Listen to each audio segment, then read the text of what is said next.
Mayong sugbog sa mga nagsunod ning among pagsibiya Biyernes karon Agosto 14 tuig 2015. Kini si Jason Doval ug kini ang Sun.Star Pilipinas.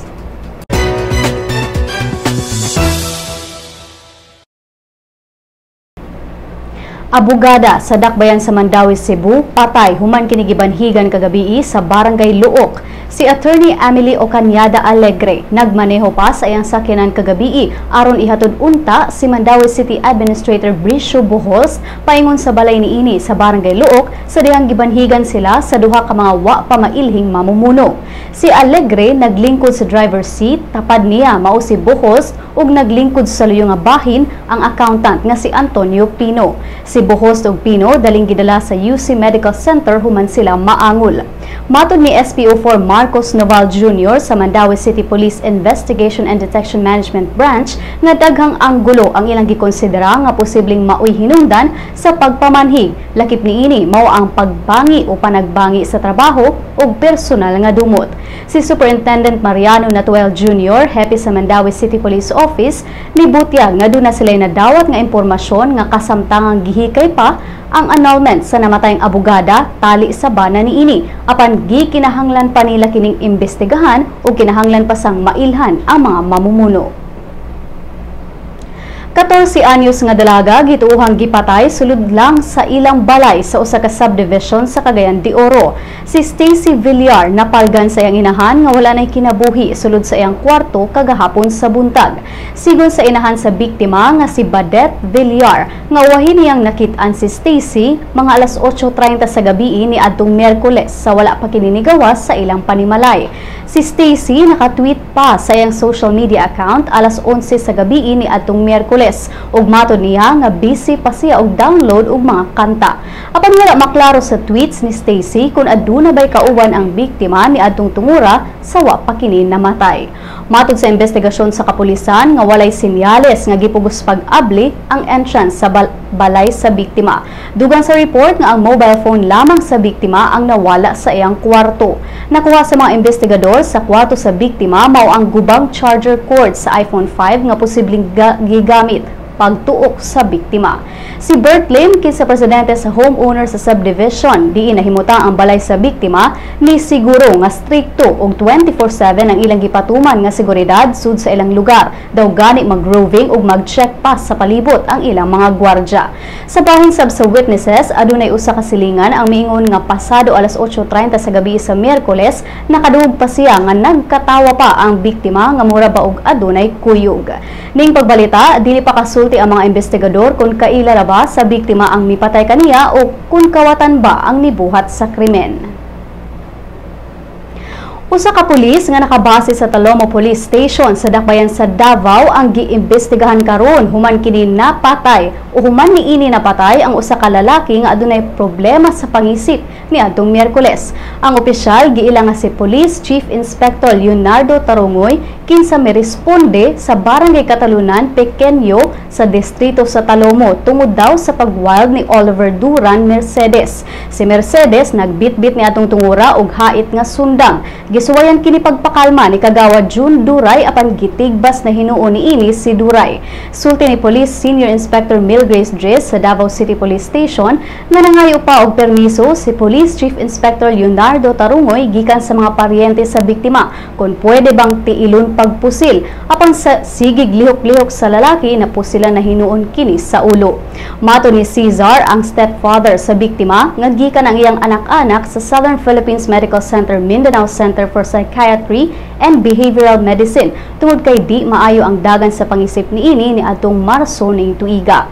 Mato ni Dres nga dunay miguwa nga balita nga posibleng mopasaka og kaso ang mga kabanay sa biktima ngadto sa Commission on Human Rights. Apan si Police Chief Inspector Tarongoy anda motubag sa maong hitabo. Mukabat sa 47 ka mga residente sa Tudela sa isla sa Camotes, probinsya sa Sugbo ang nakasinati og pagpanakit sa tiyan ug pagkalibanga human mikaon og lechon. Mato ni Dr. Mario Juyag, spokesperson sa Provincial Health Office, nga dili pa sila makasulti kung food poisoning ba ang nahitabo sa mga pasyente apan posibleng kontaminado ang gikaong lechon. Sa dulan 47 ka mga biktima, 15 niini ang gidala sa ospital apan ang 11 ka mga pasyente gipapauli ra sa dayon sa ilang panimalay. Pabiling gitambalan ang 4 ka mga bata nga sila si Rian Racaza, igsuon niining si Ian Jasper, John Vincent Orge ug ang igsuon niining si Ira.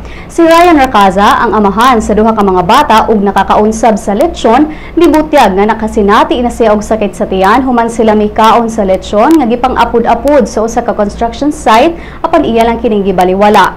Pag Martes na siya nakasinati nga mura na siya matumba.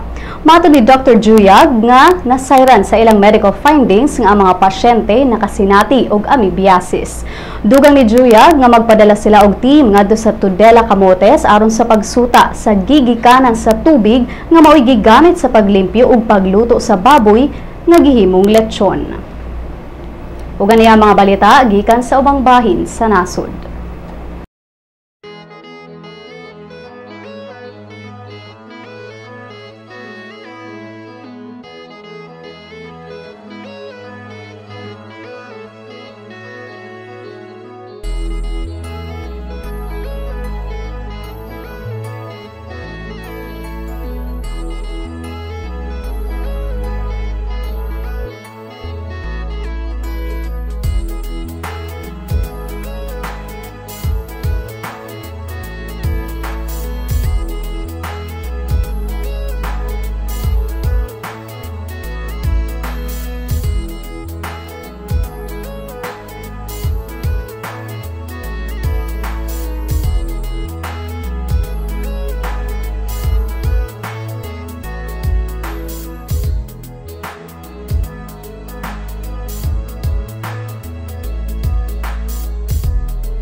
Had your dose of Sun.Star News? Good news! Sun.Star's e-paper has a 7-day trial version.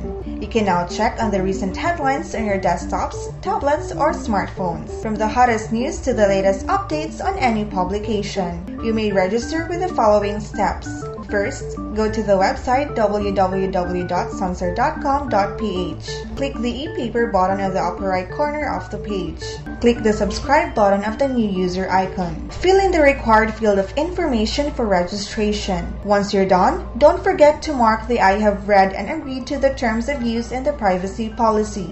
Click Next. Step 2 will let you choose your type of subscription. Since you're subscribing for the free version, click on the Sun.Star Cebu free trial. Click Next. The end of the registration will lead you to the page of today's headlines. Enjoy your 7-day free trial subscription. For more information, visit www.sunstar.com.ph. Welcome to the newest member of the Sun.Star family, My Sun.Star, a mobile application that allows you to remove all the online clutter and focus on what you want, what you need. To enjoy our latest edition, you must have an Android device, a mobile phone or tablet. Go to the Google Play Store, type My Sun.Star in the search box. Click on Search. Once brought to the application, click on Install. Wait. When download is complete, click Open. You will be brought to the login page. You may use your Facebook or Google Plus account to register.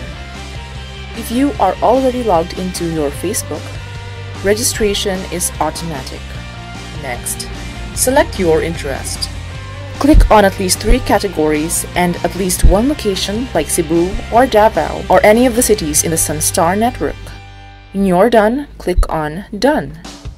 Great selection! If you do not select any category or location, you will automatically be brought to the News Bits section where you can find, in one glance, a list of news of the day that you should know. If you have selected your interest, the News Bits will be the first list, followed by different categories that you chose. This way, you do not see all the other news and articles that will not be relevant to you. What you see is what you want. If you want to add more categories, click on the menu icon on the top left. Choose My Interests. Select again. You will also see in the menu information prepared specifically for the mobile app. These are Lotto, classifieds on jobs and properties, and obituaries. What makes My Sun.Star different from the Sun.Star website and the responsive mobile site is its customization feature. You be the judge of what is news to you. This app will also be available soon on the Apple Store, so those with iPhones and iPads can enjoy My Sun.Star. Thank you! 10 high school teams, 7 college squads, 2 divisions, fighting for the championship crown. Who will reign sa Southmid 2015? Watch every game live at www.sunstar.com.ph. Visit Southmid@sunstar.com.ph to get the latest updates.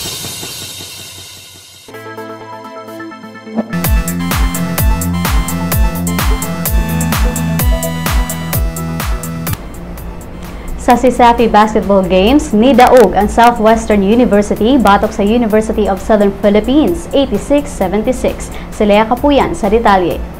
Pildi man tuod apan gipamatud-an sa University of Southern Philippines Panthers, kaya nilang makikumbati sa defending champion Southwestern University Cobras sa Cebu Schools Athletic Foundation Incorporated College Basketball kagabi sa Cebu Coliseum. Ang Panthers nakigbayloay og punto sa Cobras sa nag-unang 3 ka quarters, diin nilabaw pa sila og 1 point sa pagtapos sa second quarter, 42-41. Paghuman sa third quarter, 3 lang ka puntos ang labaw sa Cobras, 63-60. Apan sa fourth quarter, gipakita sa Cobras ang ilang kasinatian sa kampyonato hangtod nga nakuha nila ang duwa sa score nga 86-76. Ang Cobras aduna nakaroy 2-1 win-loss record, samtang ang Panthers natagak sa 0-3. Sa high school, way nahimo ang Don Bosco Technology Center Baby Grey Wolves sa University of the Visayas Baby Lancers. Gipildi sa Lancers ang Baby Grey Wolves sa score nga 76-37. Ang mga replay sa CISAFI Basketball Games makita sa cisafi.sunstar.com.ph/replays.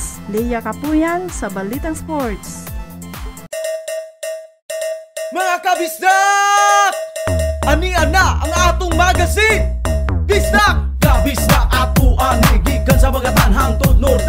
Isan asa mapadpad Bisayang dako makalupad. Mahitugmaon, matinahuron, matinabangon, mapasigar buhon. Bisayang dako ehemplo sa maayong lumulupyo. Ani anabay ato ni bay original ni bay Bisdak Magazine ni bay.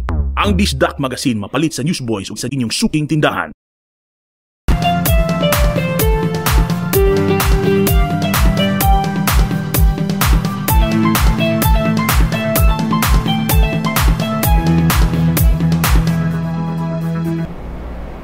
Showbiz couple Mariel Rodriguez ug Robin Padilla adunay banibag-ong pagsulay nga giatubang. Ang tibok detalye sa Showbiz Chika ni Crystal Clemente.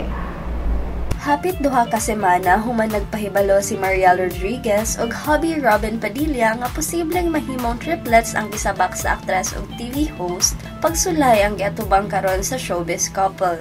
Pinaagi sa manager ni Robin Padilla nga si Betcha Vidanes ug ilang team nga Vidanes Celebrity Marketing, formal nga gipahibalo ang publiko nga nakuhaan si Mariel niadtong Miyerkules, August 12. Gihangyo usab sa maong announcement ang dugang pag-ampo alang sa Showbiz couple ug dugang niini nga mohatag og konsiderasyon ang kadaghanan alang sa comfort ug privacy sa pamilya. Ang maong sad news dayong mosunod human bag-o lang unta ni padayag ang magtiayon sa ilang excitement sa pregnancy ni Mariel. Abi pagani sa couple pag-una nga twins lang daw, ug sa hulagway nga gi-share ni Robin sa iyang Instagram, ginganlan pa kini nila daan og Maria ug Juan de Padilla. Apan sa August 3 update, laing hulagway na sabang gi-share ni Robin diin ilang i-caption nga posibleng matriplets gyud ang gisabak ni Mariel matod pa sa ilang doktora. Ning pagsulay sa showbiz couple, ikaduha human nakuhaan sab si Mariel sa iyang first baby ni adto lang Marso ning tuiga. Crystal Clemente alang sa Showbiz Chika. Alang sa uban pang Showbiz Chika, bisitaha ang celebrity.sunstar.com.ph ug i-follow pod sa Twitter @SunStarShowbiz. Sa Lotto results, walay nakadaog sa mga premyo sa mga bulak kagabi sa 649 Super Lotto ug 642 Lotto. Bulahon unya ang 645 Mega Lotto. Musunod ang kapalaran gikan sa Sun.Star Super Balita.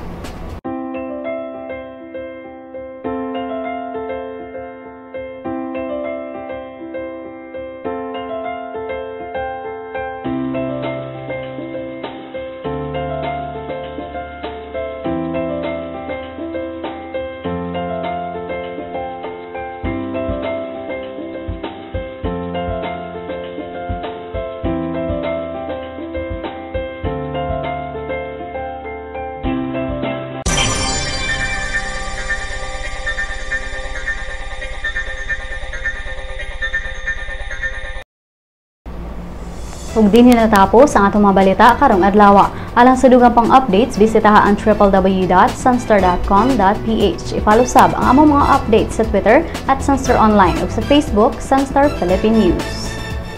Kini si Jay Sandoval ug kini ang Sun.Star Pilipinas.